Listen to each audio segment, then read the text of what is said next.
Hello, ladies and gentlemen. This is the Autopod Decepticast. Wait a minute. Have I forgotten how to do this intro?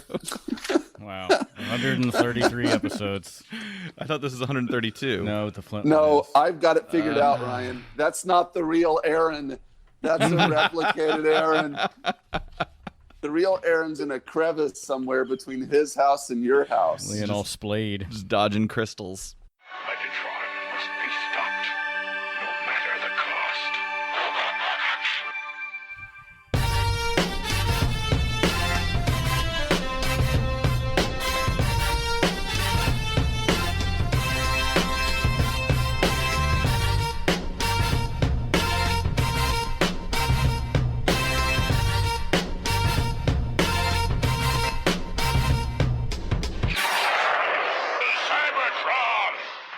Hello, ladies and gentlemen.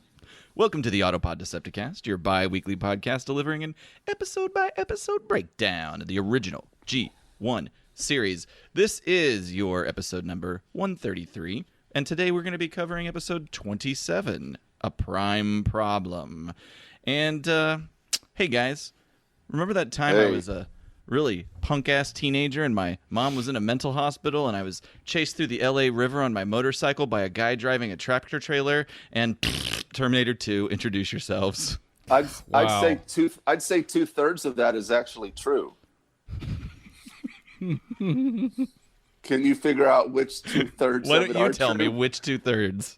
I would say you were a punk-ass teenager and your mom probably was in a mental institution at some point. I hope she listens. That was Caleb. I'm Ryan. And boy, these intros are getting thin on the ground. Well, life is tough right now, guys. Why do you gotta judge me? That's what kind of my point on the podcast. There's a lot going on.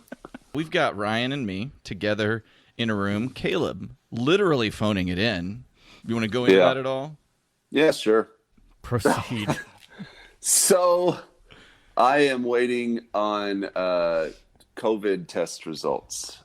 I should not jump to conclusions, but I feel like it's probably a very small chance that I'll test positive. But in a nutshell, my kid went to a day camp last week, and the camp said that a student at the camp was in contact with a kid that was not a camp attendee a week before that has tested positive. So no one tested positive at the camp, but someone tested positive that had been in contact with someone that attended the camp. Okay. And so me and my wife are getting tested just to be completely to make sure that we're not having the COVID.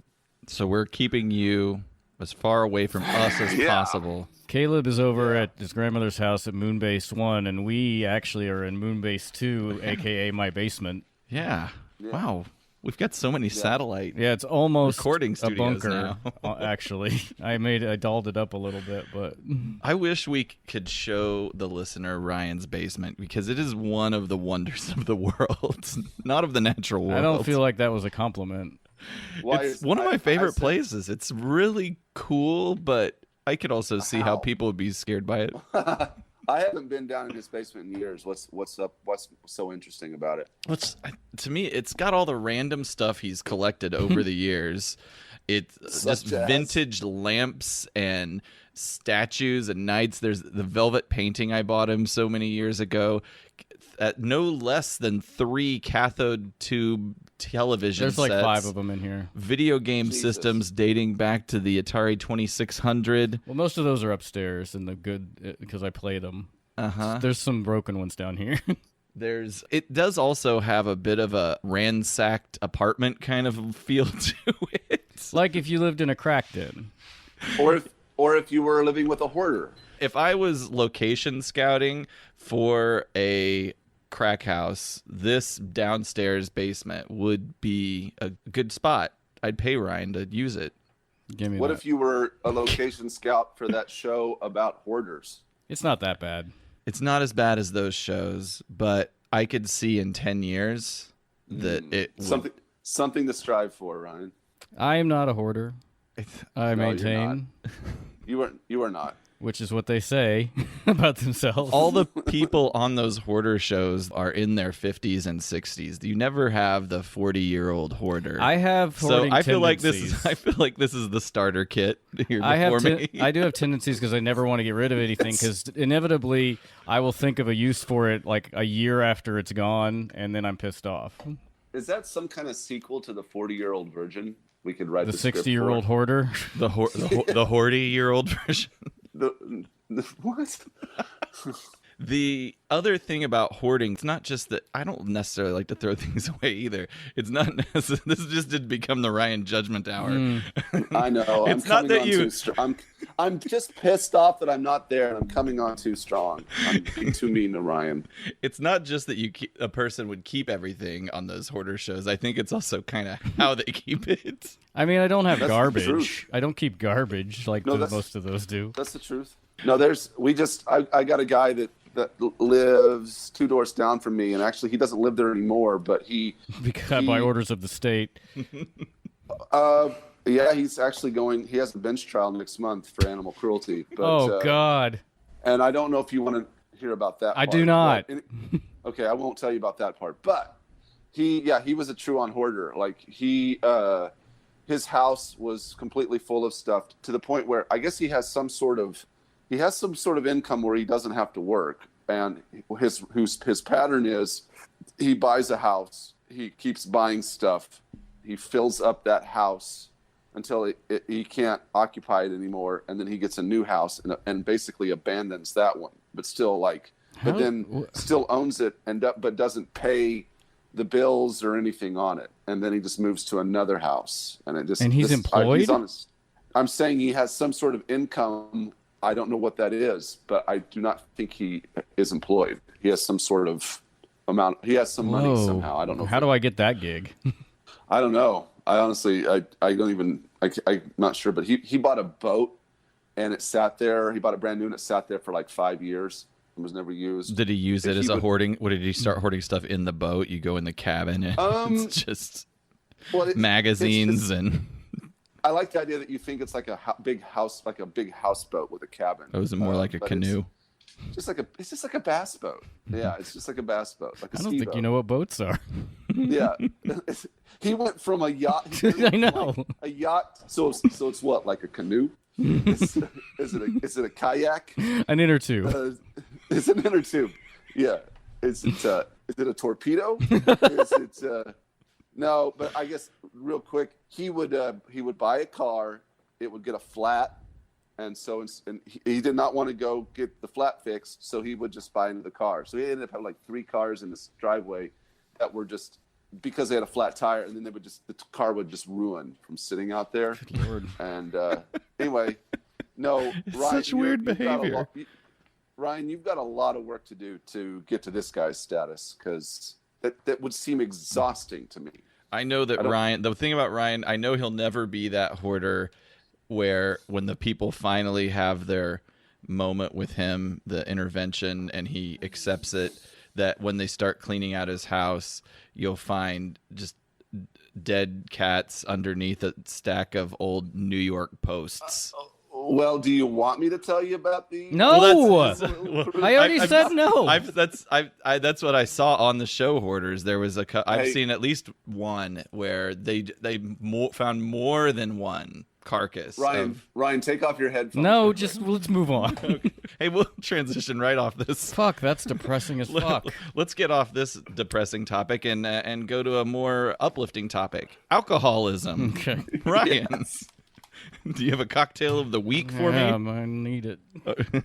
I hope the word crevice is in it. I can't tell if he brought all the makings down here, but I think he still has to pour it. Yeah, there's a mason jar with some sort of pink frothy liquid. That's got to be from inside him, and he's got his fancy tiki ice container. Fuck! This is like that. That's like my favorite part of the whole show, and I'm not there to enjoy it. Oh, he's pouring his man milk into a blender. If I get the test results while we're while we're talking, I'm gonna immediately get in my car and start. Yeah, do it. That'd be awesome. If the results are negative, I should clarify. Oh, Caleb, I'm so glad you're here. Yeah, I got the test results. He's got the blender in his basement. Yes. Yes, He of has course the does. whole cocktail making setup in his basement. Does he have a bar down there? He doesn't have a bar. He brought a little travel bag with all the Oh ingredients. yeah, that's right. That's his. Okay, he's pouring. It's frothy. It's Yeah. Ryan. What is this? This is the Zombie Prime. Ooh, Can you I like the hold name. it up so I can see it? Ooh, that is awesome looking. It is. It's just in the book. It's just the zombie. Page 138. It says about 1 cup of coconut milk, 2 jiggers of cognac, 1 jigger of dark rum, 1 jigger of grenadine or maraschino cherry juice, 2 to 3 dashes of Angostura bitters. Put into a shaker with lots of finely cracked ice. Shake hard and turn all into small chilled goblets. I used a blender. I like that you did that. Yeah, we heard it. Putting your own twist on it. Okay, cheers. Let's make sure Caleb sees us drinking it together. Yeah, that's about the tepid reaction this deserves. Just this, huh? All the work. It Really? looks as cool as it looks. There's not a lot of flavor. No, there isn't. And the flavor that's there has a I don't want to say antiseptic isn't the right word.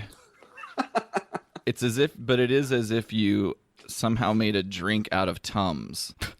Okay. It's not great. So this is a miss. Would it be good for as an antacid? Be good It's for chalky. Chalky. Which must be the coconut milk. That's the only thing it could be. I'm gonna drink it. Oh, it's actually getting better the more I drink it. I don't know if that's psychological or. Maybe you just hit a layer of chalk. Okay. Yeah. They're not all winners. Well, at least we have a picture of Caleb with the cocktail glasses. That's the positive thing that came out of this. Okay, what do we got going on? Any news? We're recording right now before our interview with Flint Dilley, but the listener will have heard the interview before they listen to this episode. Through the magic of podcasts. Right? We're I saying should have that just been like, what a great episode. Man, it was so awesome to meet Flint Dilley. That was such a great We've met him interview. before. I mean, Yeah. Some of us met him in a bathroom. Some of us met him at a... I didn't meet him in the bathroom. I just saw him in the bathroom and followed him out. I interrupted a nice, pleasant drink he was having with fellow Transformers G.I. Joe writer Buzz Dixon in TFCon LA. Hey, guys. I know who you are. They were very sweet. I talked to them for about 5 minutes, and I wasn't paying attention to my surroundings at all. I'd been drinking, and I had a huge backpack on because I was carrying lots of Autopod Decepticast merch. It was And full of booze. and I didn't realize until I was done with the conversation to walk away from the table. My backpack was totally pressing into people at another table behind me. I was that guy. Well, they should have said something, you know? But no, it is very exciting that we're going to get to talk to Flint. We had the opportunity to talk to Ron Friedman, Dilley. We're closing out the movie writer duo fecta. Is that what we'll call this? I hope not. Who's our next target? Buzz? We have a target. Buzz makes Nelson? sense.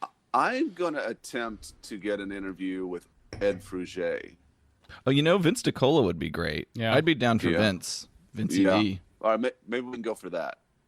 Is Ed Fruget the other guy, or He the was- guy that was a yeah. collaborator with Vince DiCola? Yeah, on the movie and in other things. Yeah. Has that crazy website with those crazy commercial those ads that he did. Maybe we can get them both. That would be cool. 2 for 1. Yeah, that would be pretty badass. I like that actually. idea. Either right. either or. You guys can Is do all that right. episode. Ryan's out. Why? But we're gonna do we're gonna have, if we do that interview, we're gonna have a segment where they work with us to do Is This Music on you, Great. and we'll have them participate. What a treat that would be for them and me. Yeah, it would. That was You a know, joke for 2 people. Yeah, well, there's 2 people. I think a lot of people like Is This Music. I don't I think. love it. I need to do another Is This Music segment with you. I have a playlist on my iTunes that is called Is This Music, and when I hear weird stuff, I put it on there for Okay. you. I need you. You like it. He loves to talk about things he hates. Yeah. I guess we can say that the Flint Dilley interview went very, very well. We'll go with that. Okay. Last episode recap is fucking Enter the Nightbird. You know that fucking episode. Spent 6 you don't minutes need me to tell preparing you for about this that. episode he did. So join us right now as we discuss episode 27, season 2, A Prime Problem, written by Dick Robbins and Bryce Malik, and animated by an unknown studio. Oh, Ryan, if you could put like an echo effect on that, that'd be great. So, how is that possible? I mean, how does that? Because Why? that's not done in-house. They farm the animation out to different studios and give them the script, and like, so if it's not recorded somewhere, like by Sunbow, nobody would ever know what studio they used for what episode. So But this it's one is just definitely- unknown. But it's definitely not ACOM. We can just tell that off the bat. It's much better quality. The style feels somewhere between Toei and That's ACOM. what I had a note about. There that, is yeah. some good stuff about it. There's some things they do that I don't think we've seen in other episodes. They did a lot of really cool lighting stuff, like the shimmering Yeah. auras, and there was a lot of light effects in this one. There was also a lot of fully animated sequences. Yeah, where the Yeah, background that they moved and did. everything. They seem to have their color under control. That's for sure. Yeah. There's a few miscolors, but that's always in everything. Their models jumped around a little bit, but it did sort of feel like a mix of the two. It had that ACOM Hanna-Barbera, but the Toei dynamic style and, just Non-shittiness. more experiments with the animation. It's weird. It's just weird to think. It makes sense, but it is interesting to think that that's it. It's an industry. They're busy. They're working to get stuff put out, and something as simple as who did the animation is kind of lost. Well, that's why they're it's because they're busy. They have to do 5 episodes a week for like Right. 3 months. Jesus. Yeah. Well, let's get into it. Okay. We open up with what seems like an earthquake. The earth splitting deep ravines, and a smoldering orange fumes lifting from the earth's crevasse. It's that nerd rumble. Is it It's not. Armageddon? Oh. It's not Armageddon. The Decepticons are behind it, guys. We see Meggy, Soundy, and Screamy standing watch at the ravine. They've picked up on some rare energy detected by their Earth scanners. Do they mean their eyes? I assume they meant scanners that can penetrate the earth. I don't know what. It was a weird line. They are, yeah. As always, Starscream is a very poor scientist. He's just like, I'll go down there. He very impetuously wants to jump in, drink that milkshake right up, but Megatron wants him to chill the fuck out on that because this shit could be unstable. He's as bad as those fuckers in Prometheus. Soundwave sends out the Auto Scout, something we've never seen before and will never see again. It's very cute. It's so cute. I don't know why they chose to make it flop out on the ground like a dead fish and then transform. That was weird. I like it. I feel sad, but also funny when it picks off that crystal and explodes. Corlornium crystals, which I looked it up, and Corlornium's not real. Okay, these crystals. Yeah. Megatron says they're the most powerful source of energy in the solar system, Yeah. but the ruby crystals of Burma are supposed to be the most powerful source of energy on Earth. So which is it? Every third episode has a new, most rare, most powerful, most dangerous energy source. I think he puts the modifier in there and unstable. So, like, they're super powerful but super unstable as opposed to other forms of energy, I think is the implication. think you're giving him too much credit, but fine. Because he can't even harness the energy. He's just using it as a big trap. That's true. Head to head, ruby crystals versus these, what are they called? Colonium crystals? Corlornium crystals? I think if he could have executed this plan right, the Corlonium crystals from a planning God, we're gonna get standpoint, into but why maybe this we save that to the end. I don't know. Fucking plan. Hey, why didn't they call it the Deceptiscout? Yeah.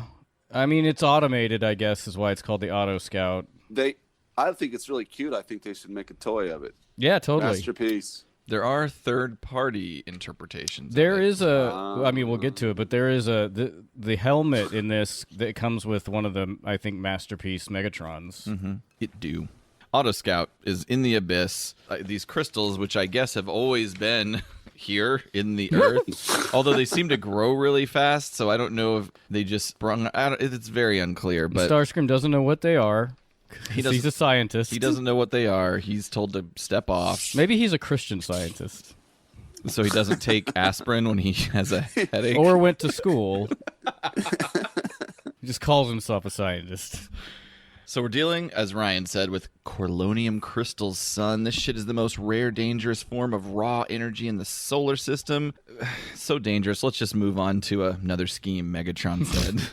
They are so deadly that the Auto Scout plucks one from the ground, explodes immediately. I want to see it. He looks so innocent. I know. I assume it's not sentient. No, it's not sentient. 'Cause they say it's programmed to blah, blah, blah. The shimmering on the ground is very cool, and the shimmering effect that they layer over the Decepticons. Mm-hmm. Pink. Oh, shit. It plucks the crystal, it sparks, and electricity surges through its body, and then it explodes. So it's not immediate. It doesn't really ever explain how and why the crystals interact. They just say in general with circuit. No, I'm saying they just say that it interacts with circuitry and explodes. Just in general. Megatron condescendingly explains to Starscream that these crystals are deadly to anything electronic. Don't be an idiot. Starscream has a thought. We should get Optimus Prime and the Autobots and shove them in this pit. Yeah. Now I feel sorry for Soundwave, because if Megatron already knew that, he just murdered one of his children. Soundwave's like, oh, yeah. That's pretty fucked up. Yeah. I am actually now enjoying this drink. Now the rest of mine. Just it'll keep me away from your other booze. Okay, so Starscream's thought is, let's get all the Autobots, shove them in this pit. Megatron lets Starscream know that that's a simple-minded plot, because the real Optimus Prime would never fall for a trick like that. Yeah, why not do something completely convoluted and ludicrous? But this is where Megatron reveals a new temporary base of operations. A fucking rocket disguised as a mountain. He's got more vacation homes than Jeffrey Epstein. Ooh, it's an evergreen show. When the rocket's flying in, it's very inconsistent how they animate this. I don't know if I'm supposed to believe that rock grows onto the mountain, or that somehow they're hot gluing stones and pebbles and rocks to the mountain to disguise it, but it is clearly a rockless rocket as it's descending to the ground. At the very next shot, you can see it's coated in mountainous texture. I think they just miscolored it when it was coming in. Maybe it's got like a chameleon skin, whatever, like it contacts. That's a good idea. But I like the... Except why do they put caverns inside the rocket then? Do they? Yeah. Okay. We'll just pause and come back to that. I didn't realize that. So new temporary base of operations. And he's gonna wait for the Autobots to show up, because they've no doubt detected the crystal energy. Guys, I smell a plot cooking up here. Like a whole mess of beans. The Autobots show right up. They're all confused and impressed by the light show coming from the trenches in the earth, and Cliffjumper wants to, jump right down the cliff. Yeah. Scope it out. But Prime grabs his shoulder. He says, you got to exercise caution, son. We got to take some readings. This could be dangerous. Take some readings first, Cliffjumper. The source of those lights could be dangerous. All the danger you can handle is already here, FLOPtimus Prime! That's it. Very... It's a weird... solid insult. It's not. It doesn't make any sense. No, it's the best. No, it's good. Because he believes Optimus Prime to be a flop, Ryan, don't you see? Not his best work. You got Screamy, the Seekies, the Flectos. They show up on the scene. They attack. The Seekers surround Optimus Prime, who dispatches them without haste. With a plum. And then delivers a pretty cheeky little line of his own. Yeah, I'm going to play that one. I like that. I'm sorry, there are only 3 of you. Clobbering less than 4 Decepticons at a time is boring. It's like, really, 4? That's your magic number, Prime. It's a pretty specific insult. It's like, only 4 and above. There's like a lot of building to make the insult, but it's too bad all of your sub teams are 3 or less. They should just make Prime fight all the combiners. Maybe that would satisfy his bloodlust. From inside. Now I guess I guess the Decepticons know now that they have to send at least 4 against him when he fights. If they want him to have a good time. Yeah, he's not saying that he wouldn't. Yeah, it's not that he won't fight. It's just I'll never send 4 against you, Prime. Always less, because I don't want you to have a good time. From inside the ship, Soundwave ejects Laserbeak, who is a boss in this episode. oh yeah, he by kicks the way. ass. He's also perennially the only one who can ever handle Prime. And that is what we see here. Laserbeak exits the headquarters and fires on Optimus Prime and knocks him down the fucking cliff. To be clear, not the cliff that is covered in dangerous, explosive, reactive crystals, but some other cliff Just that some there cliff. just happen to be around Listen, here. these mesas are rotten with cliffs. Yeah, there's crevasses everywhere. I mean, you know how it be in Portland. But Prime is dazed. He's kind of knocked out by that fall. And Laserbeak takes that opportunity to scan him, and he sends all of Prime's measurements to a master computer inside the Decepticon temporary base. The computer analyzes, synthesizes, and in the blink of an eye, it clones Optimus Prime's. Oh, your wordplay. He should have just shot him while he was out. Yeah, I mean, Some have argued that. I know that his Megatron's plan is to kill all the Autobots at once, but it is a real. You need to be able to work on the fly, and the creepy way he talks about, I want pictures from all angles. It wouldn't hurt to kill Prime, though. In fact, it would make Not this at plan all. better. In fact, it would make the plan work because he doesn't do anything with Prime. I paused it here. You can see their ship has It does. stalactites in it. So maybe they just cut off a mountain and put boosters on it. Could be. They kind of want it to match. They like the aesthetic of the Ark. Yeah. I kind of like that. That's the one cultural contribution the Autobots have made to the Transformers legacy. So the computer spits out a perfect replica of Optimus Prime, completely indistinguishable from the real Prime, except Megatron is in control of this Optimus Prime. He puts on an iconic shower cap, which allows him to control this Prime imposter. Soundwave is all freaked out. I know. Yeah, I'm disappointed in Soundwave. I wrote down he reacts like a 3-year-old, but then I also said he reacts like an Autobot. And so I expect better from him.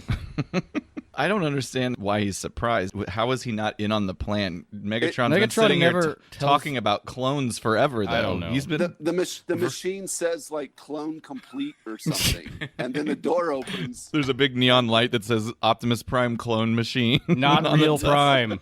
So yeah, I'm disappointed in Soundwave here. He's smarter than that, and the only people that would normally fall for that would be a room full of Autobots. The Decepticons love plots that involve Dr. Manhattan-style test chambers. Yeah, there's a lot of chambers. That was very close to the chamber where he gets all the Decepticons' powers. This machine's amazing. Yeah, it seems like they could still keep using it Just crank, after this crank episode. crank it out. It leads to some pretty existential issues. I think it could.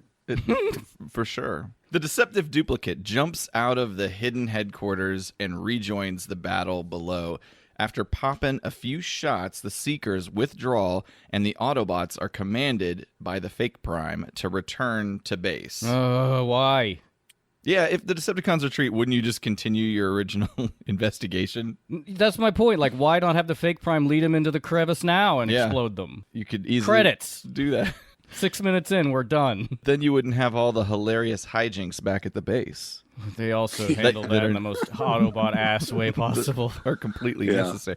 Sure, Cliff Jumper, hop right down and investigate. Be sure to touch everything. Anyway, they go back to base. Yeah, they're back at the Ark. I think they should have fucked her. I think that the Decepticons should have played around with that clone Prime a little bit first and made him say silly stuff. And I mean, you could do Recorded a lot it, put it on Twitter, get him canceled. Yeah. Canceled by the left. Okay. Back at the Ark. Faux Prime is fiddling with the controls, as inept as my grandpa with an iPhone. Just kidding, my grandfather died in a POW camp in Poland. Woo. He's calling all his Autobot family the wrong name, just like my other grandpa who died in a magical world of his own creation. And poop. He died in poop. Anyway, yeah, it's so stupid. Like, Megatron doesn't know who Ironhide is. Yeah, it's supposed to reflect that Megatron doesn't know the Autobots' names, and he needs to be more like me when I meet people and I forget their names. I'm always like, Hey, champ. right. Looking good, sport. Hey, what's cooking, scout? Or he could just do some fucking research and, just maybe wait a week. Be like, the first part of my plan is to figure out who Ironhide is and Jazz and the rest. Spike and the team are starting to realize there's something very wrong with Optimus Prime. It's so funny. I don't know why. Artificial Optimus tries to reassure the team that he has a few literal screws loose from the fall, which no one saw him take. But then an alarm goes off. The outer perimeter alarm! But all Autobots are already inside. Yeah, that's the point of an alarm. I had that note too. In the script, it's not like that. In the script, it says that the alarm is specifically meant, which is even dumber, to alert when Autobots are approaching. And I'm like, what is the possible use of this alarm? It's just always going off when they're going out for smoke breaks.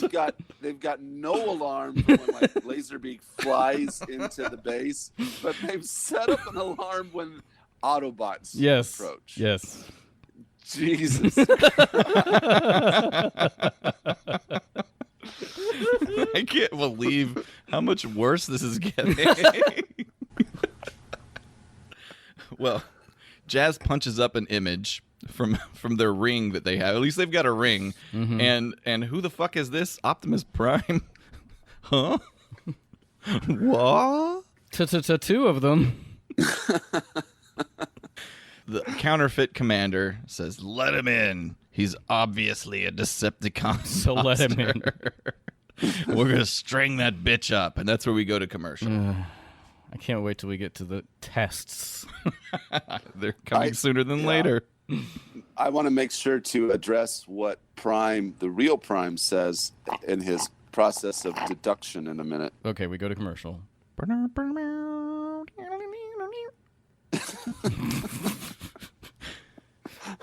Before the real Prime gets blasted, Ironhide, he steps in front and keeps the Autobots from murdering their leader. No shooting till we figure this shit out. Holding a huge industrial hair dryer. Well, you got to get that hawk going somehow or another. Prime is oblivious of the situation that the rest of the Autobots are dealing with. He starts to explain, you see, I fell into a ravine, Laserbeak was there, and who the fuck are you? As the other Prime is revealed. They're indistinguishable. Even Teletran 1 can't tell them apart. The Autobots must set up a series of challenges to make the call. I'm pausing at 8:32 for a second. That is some particularly interesting, nice shine effects that they added. I found it interesting when Prime says, I forget what he says right up before it, but he says, which means I'm an imposter. What's going on? Is this some kind of game? I'm afraid it's no game. He says he's Optimus Prime. Which would mean that I'm an imposter. Yeah, he does say that. So that's the implication. Prime comes to, like, he, I know what he's doing, but the way you can hear it is like, which means I'm an imposter. So I'm thinking it's possible after he says that, he might be like, shoot me. Like, he thinks he's the imposter. I will say Prime, the real Prime in this, it does nothing, really. Like, has no contribution, doesn't take any actions, just passive, and everything happens to him. It's very disappointing. I can't believe he agrees to all these games. Yeah, and they never even do the obvious thing, which is, ask what's my name? Personal yeah, which one do you suspect? Maybe the fucker who doesn't know who Bumblebee is. You think that Windcharger and Spike and Ironhide, everybody that just experienced the ineptness of the other Prime, their sensors would be going off. They have no right now. Object permanence isn't the right term, but like they don't remember any. They have the the antegrade amnesia, where they can make no long-term memories. So instead of an obvious feat, we have to do this series of Rube Goldberg-style ricochet shooting tests. Of which only one of them does. The other one just gets hit with a rock and picks it up. And then I guess the test is over. What? They're supposed to do ricochet, I don't remember how many times, 3 times. It's like 3 times. And hit an X that's on a rock in the mountain. I don't know how lasers ricochet. And also... Could we draw a diagram of what they're supposed to do and then post it on the website? I mean, well, you're saying, would you draw one? Is what you're saying. You draw it, Caleb. I can do it. I'll do it. I'll do it right now. No, I'll do it later, but I'll make a note because I do want to do it, and I'll put it out there and maybe put it on Twitter or something. So is the insinuation that Optimus Prime is some kind of Sharpshooter? old Western-style sharpshooting master? Like Eddie Oakley? Yeah. Just taking it back to Deadwood and... It's also, Teletran 1 told you they're identical. What theoretically means they have identical abilities. Right. The only thing not identical is their memories, you fucking idiots. Yeah. As discussed, the shot ricochets, some rocks fall on the real Prime, which is also a pointless bit of drama. He gets back up very quickly and shakes that off. Test done. Also, nice shooting Megatron. Oh, yeah. Give some mad props. He's even doing it remotely. Yeah.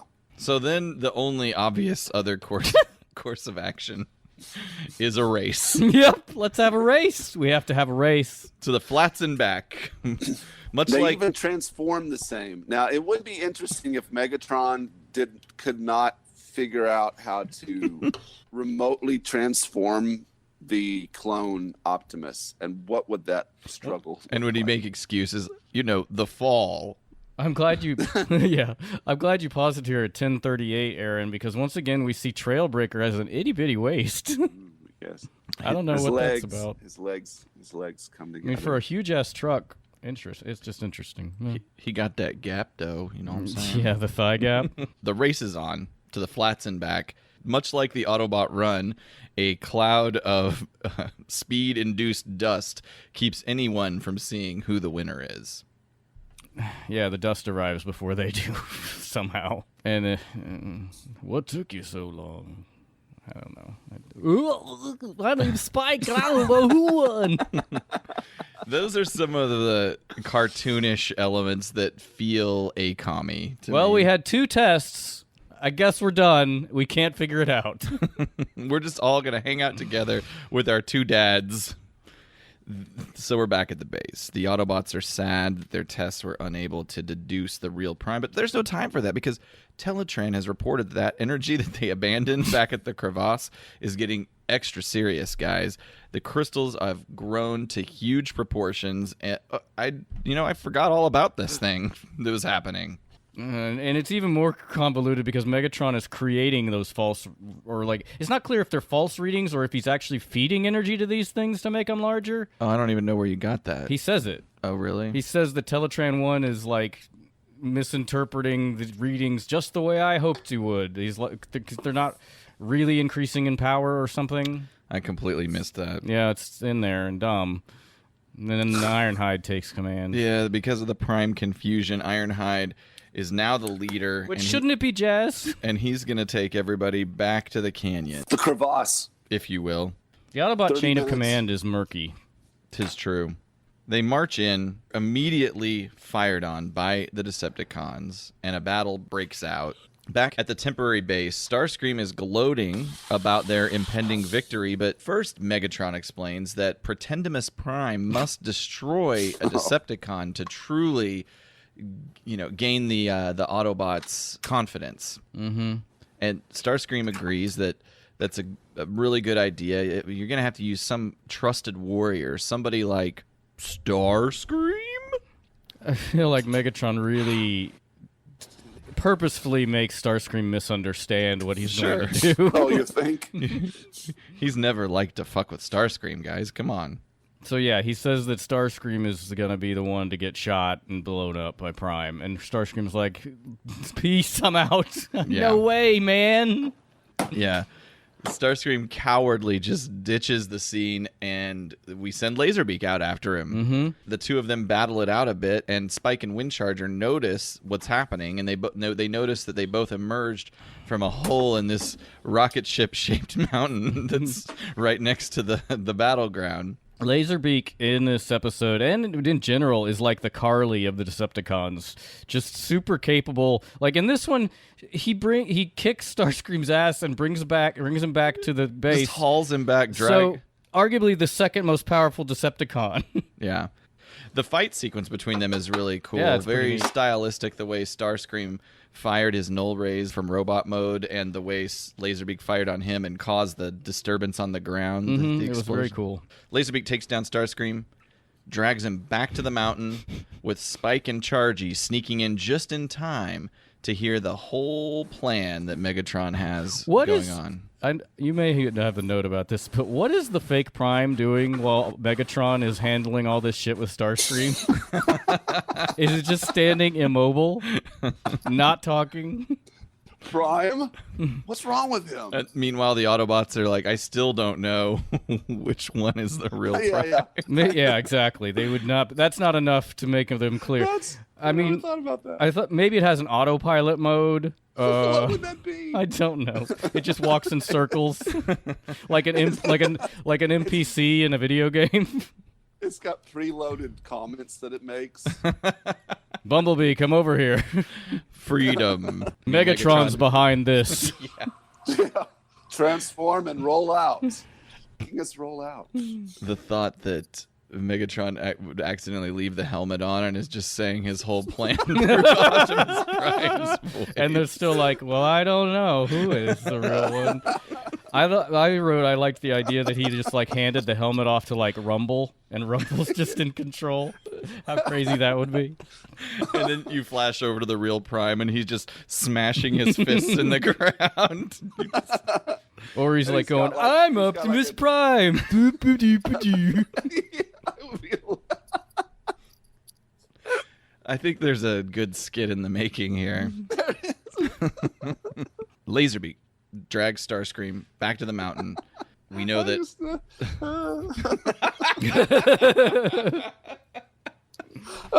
I don't know. I'm sorry. I got scenarios in my head where like Laserbeak has on the helmet and Optimus is just like squawking, Trying to fly. flapping his arms. I don't know. I'm gonna stop while I'm ahead. Megatron explains to Starscream that he's not going to fucking kill him, that he's going to make a clone out of him. And soon that clone is going to enter the fray and complete this ruse that they have here, because the fake Prime is going to kill the fake Starscream. Then the Autobots are going to follow him into the crystal minefield. Spike and Windcharger try to make an exit as the felonious Starscream clone makes its way out of the mountain, but they're chased down by Laserbeak. Windcharger appears to be knocked down into that Death Valley, but Spike is brought back to Megatron, and now it's commercial time. Again, a lot of cool effects as the light effects. the clones are created. Starscream's helmet matches Megatron, so that's cute. Yeah, it says on the TF Wiki, in order to complete the set with the, I think it's the MP36 Megatron, to completely get this play set, you'd have to get like two MP Starscreams, another MP Prime, and another Megatron to get enough helmets. It'd be an expensive venture. Yeah. To top it off, a new MP Starscream is in the works. Oh. I'm sure it'll cost $300. We're coming back from commercial. Spike is busted. He has a front row seat to watch the destruction of the Autobots. We view the battle on a monitor, and holy shit, there's a new character here.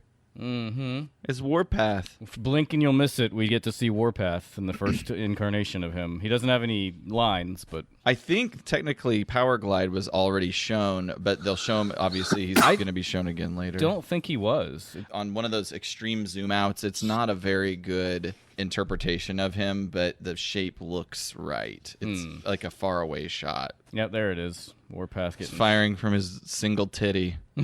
Oh, we got popped by Starscream, by fake Starscream. Starscream.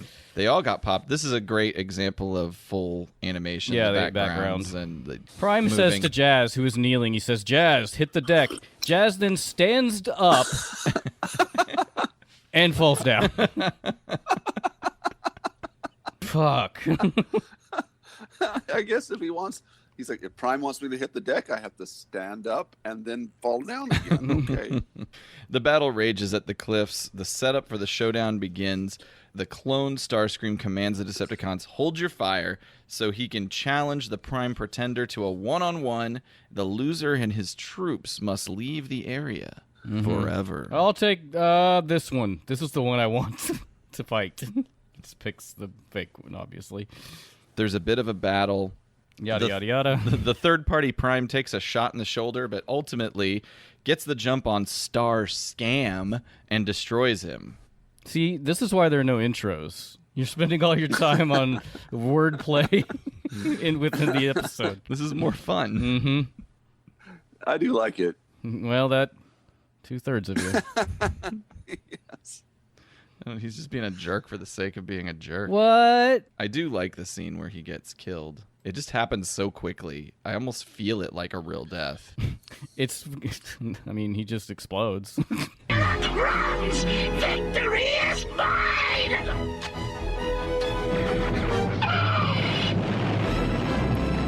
Yeah. I don't really find it that cool of a death at all. And then the wind takes the particles and blows them all away. Trailbreaker is immediately duped. This Prime can't be working for Megatron because he just murdered Starscream in a fair duel. Yeah. Right, guys?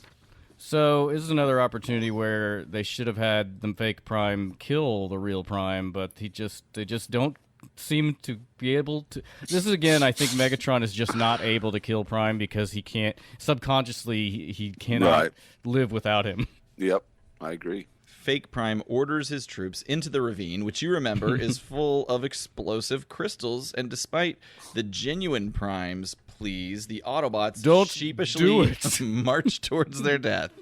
Don't follow him. Fucking lemmings.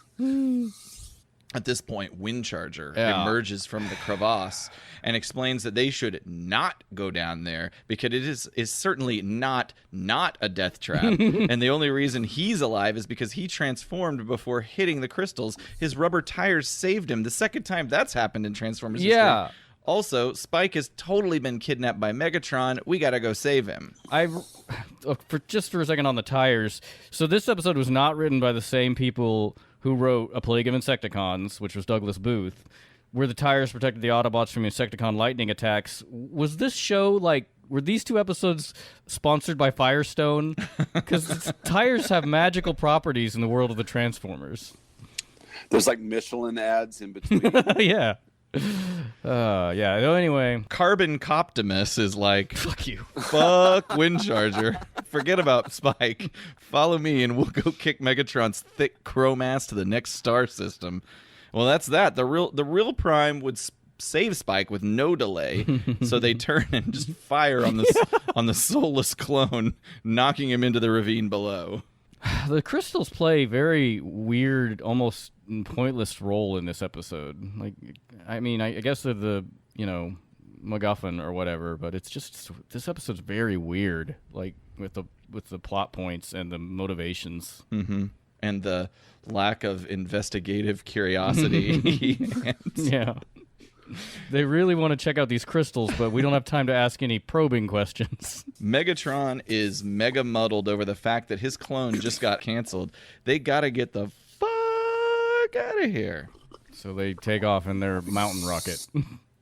The Autobots approach the mountain ship thing, and it takes off right before they can reach it. But as the Decepticon ship exits the troposphere, they toss Spike's fleshy tuchus right out the window. And here we have that infamous line from Prime. Do you want to play it? You don't know what I'm talking about? The know. Way he says Spike's name? All right, let me... He's dropped Splik.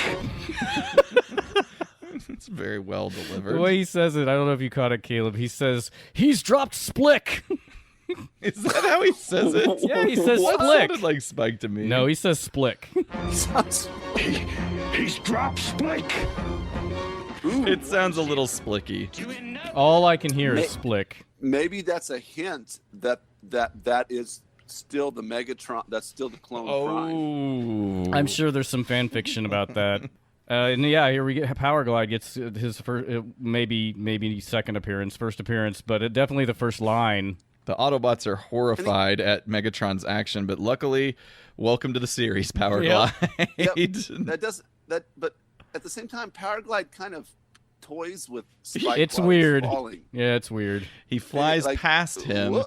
does kind of a loop-de-loop, and then snatches him inches from the ground, which I'm sure Ryan has things to say about that. We have talked about that. As long as you don't hit the ground, you can hit anything else, no matter how hard it is, and you're fine. Yeah. So his body should still be splattered on Power Glide's sure. spine. Yeah. Yeah, like imagine Optimus holding out his hand to for Spike to fall into. It's actually would probably be worse to hit his hand in the ground because his hand's made of metal. It's the same thing as like in the Bryan Singer in particular Superman, where Superman's flying at like 700 miles an hour and picks somebody up out of danger, which he would just have liquefied them and flown straight through them if that were real. Then Optimus pats his head with pats Splik's head with that big metal hand of his. It would like crush his head. It would crush his head. I love you, Splik. We celebrate the return of the real Optimus Prime. It's a little fun. It's a little awkward. Put her there, partner. And that's the end of the episode. Okay. So the crystals just stay there? Yeah, I guess. Yeah. Interesting. Yeah, I didn't think about that. All right. And never to be heard from again. No. New voice actors, Warpath and Power Glide, who were introduced in the episode. We'll save Warpath until he gets a proper line and focus on Power Glide, who was voice actor Michael Chain. And Caleb, I am going to share my screen again because you got to see what this guy looks like. Yeah. Here you go. Holy shit. Wow. Whoa, look at that jacket. That's a fucking awesome That's jacket. wild. Yeah, he's a rock star. He voiced Power Glide, Red Alert, Hoist, and Skids, along with Raoul, and also Sir Widgeon of Blackthorn from the episode A Decepticon Raider in King Arthur's Court. His 30 episodes of Transformers was actually his most prolific acting gig. His heart truly lied with the quill, dear gentlemen. He was the story editor for 65 episodes of Rambo, the TV series, an animated cartoon about a tortured PTSD-stricken Vietnam War veteran.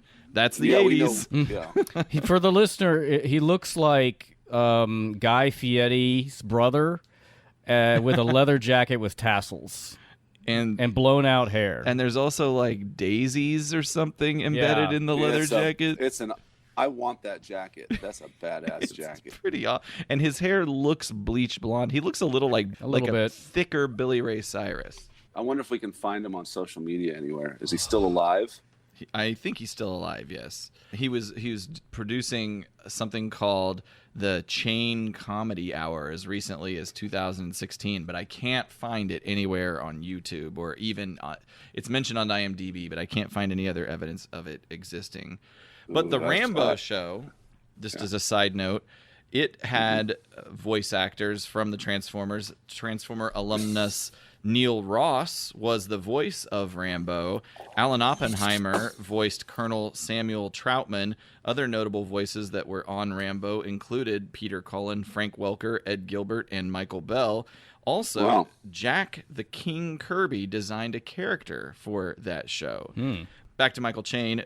For whatever reason, he didn't provide his own voice on his signature television show, but he also wrote for Punky Brewster, She-Ra, Princess of Power, and Police Academy, the animated series. Wow. Cool. Michael Chain. Cool. Auto Scout. You guys mentioned there are third-party. X-Transbots has a version of it. Oh. And also there are companies that make legend scale figures, which are basically small but really almost like mini masterpiece figures. And there's a Soundwave by a company called Magic Square that has Auto Scout. And then I think, Ryan, you already brought up MP36 Megatron comes with the clone controlling helmet. And so does X-Transbot's version of Megatron that they made that came out way before the official Takara Masterpiece did.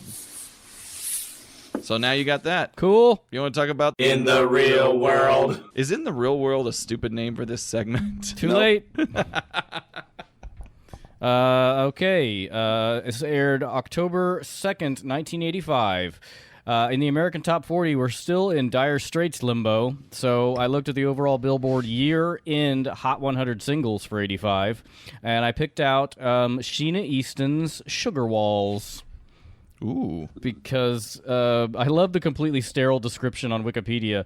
The song is presumed to be a euphemism for the lining of her vagina, which was perhaps sufficiently subtle by itself, but the general content was considered suggestive enough to qualify the song for the Filthy 15, which was the 15 songs deemed extremely offensive by the Parents Music Resource Center in 1985. I like Sheena E. Yeah. She got some good tunes. Some others that were on that list was Darling Nikki by Prince, Madonna's Dress You Up, She Bop by Cyndi Lauper, and supposedly for violence, We're Not Gonna Take It by Twisted Sister, which is a weird choice. Here's some lyrics. Blood races to your private spots. Lets me know there's a fire. You can't fight passion when passion is hot. Temperatures rise inside my sugar walls. Ooh, yeah, that's definitely pretty about a vagina. Yep. Spent 16 weeks on the Billboard Hot 100 in the States, 9 in the top 40. It reached number 9 number 9 overall, as well as number 3 on the R&B chart and number 1 on the dance chart. It was composed by Alexander Nevermind, a pseudonym used by Prince, which is like, okay, Prince, I get it. You're weird. It just reminds me of an episode of Unsolved Mysteries with a guy who this criminal, his pseudonym was Strider Starfire. I'm sure there's good reasons for pseudonyms. I always think it's interesting what they come up with, and a lot of times they're silly.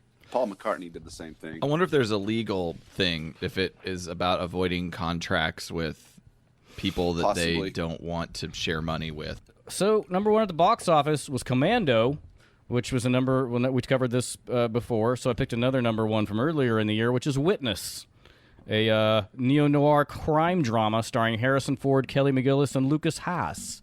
A detective, Ford, focuses on protecting a young Amish boy who is the target after he witnessed a murder in Philadelphia. I remember that. I haven't seen it, but there's a famous scene where Harrison Ford, like a real creep, peeks at Kelly McGillis while she's taking a sponge bath. Yikes. Yeah, reached number 1 in the week of March 10th. It's interesting because it was number 1 in the 5th week of its run after being number 2 for the past month. So, anyway, made $68 million on a $12 million budget.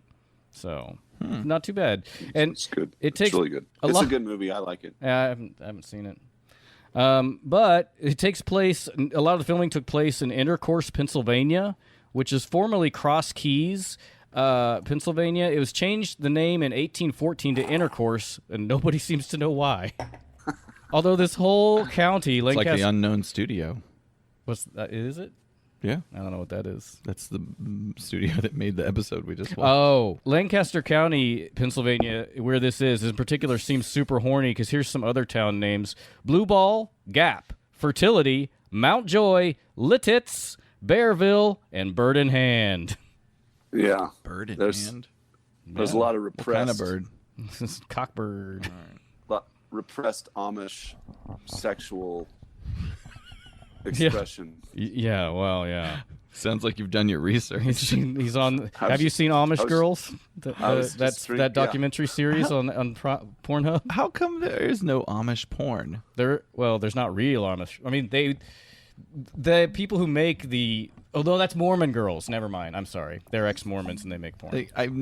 I'm not expecting real Amish people to make There's pornography. definitely I'm saying, Amish like, porn. I can't believe that there's not sort of that fantasy intertwined. It's definitely That's- out there. I'm sure there's Rumspringa porn out there. Caleb, get your Googles out. Lastly, in the real world, some fun facts from this week. Rock Hudson died of complications due to AIDS at age 59. E.B. White died of complications from Alzheimer's at age 86. E.B. White wrote Charlotte's Web and Stuart Little, for anybody who doesn't know. Edward Lee Howard, a CIA operative, defected to the Soviet Union. He maintained his innocence until his death in 2002, claiming he was a scapegoat. The oyster-based economy of Florida's Apalachicola Bay was devastated by the effects of Hurricane Elena, which stalled in the Gulf of Mexico and killed 90% of the oysters in the bay, which is very sad. Actually, none of these facts were fun. Sad for my taste buds. Yeah, it's a real bummer. Ryan. That's the real world. Choke on it. Well, maybe it's time to get into those. Script deviations. There's just a few here. The only script for this one I could find is incomplete, and it's a marked version where Ron Friedman felt it necessary not only to cross out the dialogue, but to redact it with black marker like a CIA report and write his own in there. There is a strange scene in it that doesn't appear in the finished episode, though. During the first fight with the Decepticons, Ramjet drops incendiary bombs around Jazz, Ironhide, and Windcharger, and Jazz says, "Somebody better cool us out, or we're going to need barbecue sauce on our suspension systems," which I don't understand at all. Yeah. And then they are rescued by Inferno, who transforms into his fire truck mode and sprays down the flames. The Autobots are, quote, "covered with foam, but grateful," end quote. Windcharger says to Inferno, "Remind me to stay out of your way the next time I have a hot date." Another line cut, probably because it makes no sense. The barbecue one does make sense as I'm Who's going to eat thinking them? through it. You don't have to eat them for that joke to make sense. Of course you do. Why else would you use barbecue sauce if you're not going to eat something? He's just saying that they're going to be hot. He's just saying they're going to need barbecue sauce because they're going to be so hot that you might as well slather them with barbecue sauce and eat them. Like Memphis ribs. It's ludicrous. It's a ridiculous line. It's not the worst. There were worse in this episode. FLOPtimus Prime. Rate the scheme. Like all of these, if there's an if-then Excel spreadsheet statement where it's like if you had just driven into the crevasse with the fake Prime at the 6-minute mark or killed the real Prime at any of the 3 given points where you could have. Or done your homework on the names of the characters. Right. Yeah. I think there was a big missed opportunity here for, it's like using something that can make an infinite number of amazing schemes, but applying that technology to a poor scheme. He had some baller technology that he can continue to use. The Decepticons still have a cloning machine in their mountain spaceship. Well, it's again, I go to this well all the time talking about how I use Photoshop in the way of like if I had a Ferrari just driving it down to the driveway to get the mail, like because it can do so much more. That's the way the Decepticons use their tech.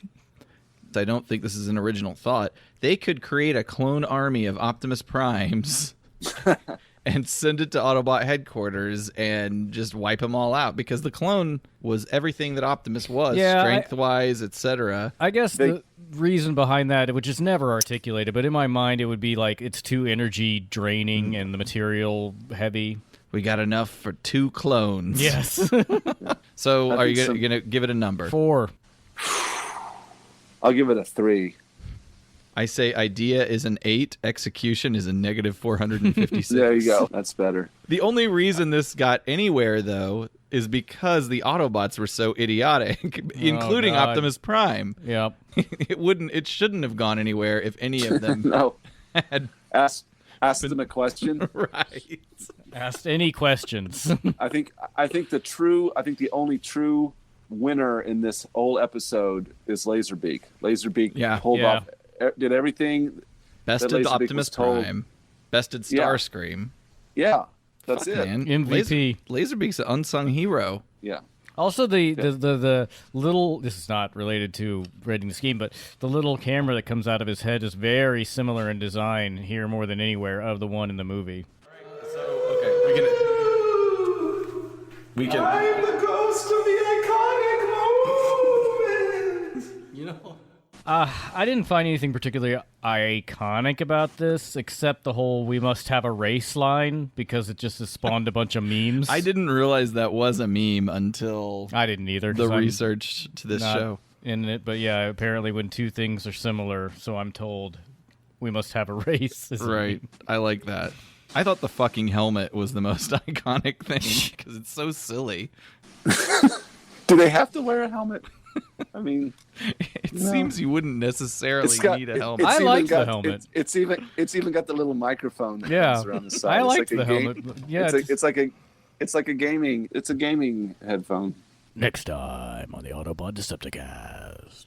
We're going to check in with our good friends at ACOM as the Autobots try to dominate Yes. Devastator. I'm Why so are all the excited. Devastator episodes ACOM? It's true.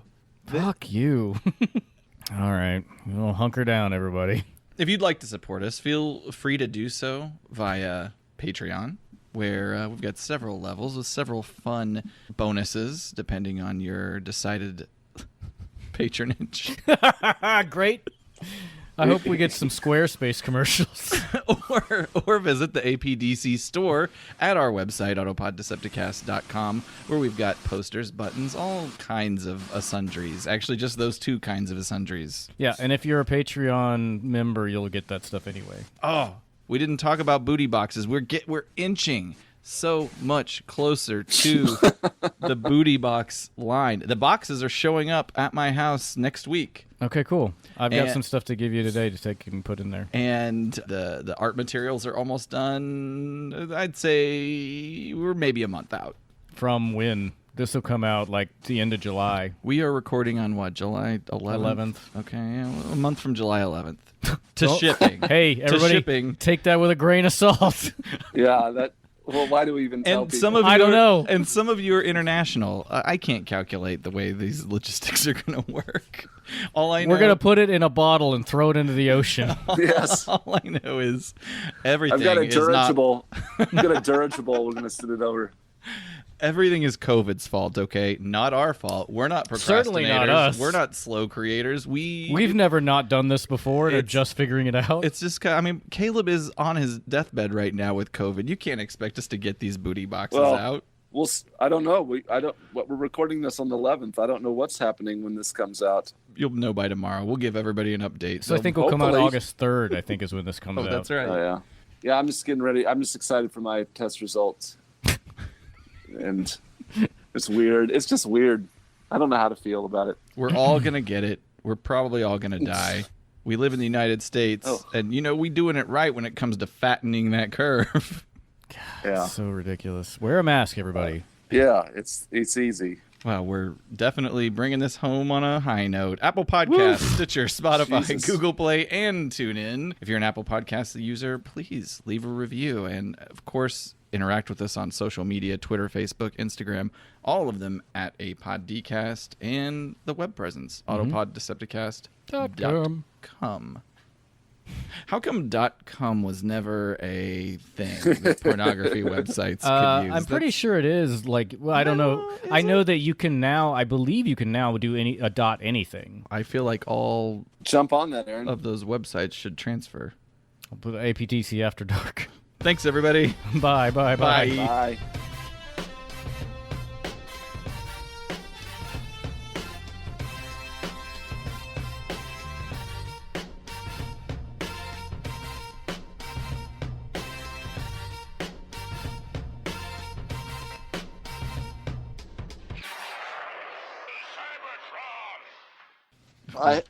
My Mercy just had a test result. pop up. Oh, everybody, you get to be a Hold part on. of this moment. I don't know. It might be nothing. I did go to the doctor yesterday for a urology appointment. And they're So like, hold on you a not second. only have COVID, but also the clap. And all your sperm are still there. Still there. Well, Because I did get oh, a prostate exam. Yeah, I got one of those. did you do Let's it see because what you the had some symptoms or anything? Because we're still Hold a on. This smidge is on the this outside. is hold on. Okay, this COVID. Drum roll. I don't know if that's It appropriate. is not detected. A negative test result for this test means that SARS-CoV-2 RNA was not present in this specimen. It does not rule out the possibility. But it's negative. It's a negative test All result. right. They wish they would have sent this to me like just a few hours ago. But hey, I just got that's really good news. I got a negative test result. All right. Congratulations. Fucking A. I can hang out with you guys now. Screenshot it and put it on our Twitter. But I will not like it from our Autopod It's so funny. Decepticast account. It's literally funny that I got that test result right as we're finished with everything, but it is what it is. I guess that's a full circle. That's a well-rounded Circle of session. Bro Cells is the sponsor of Autopod Decepticast. Yes, yes, yes, yes, yes, yes, yes, yes, yes.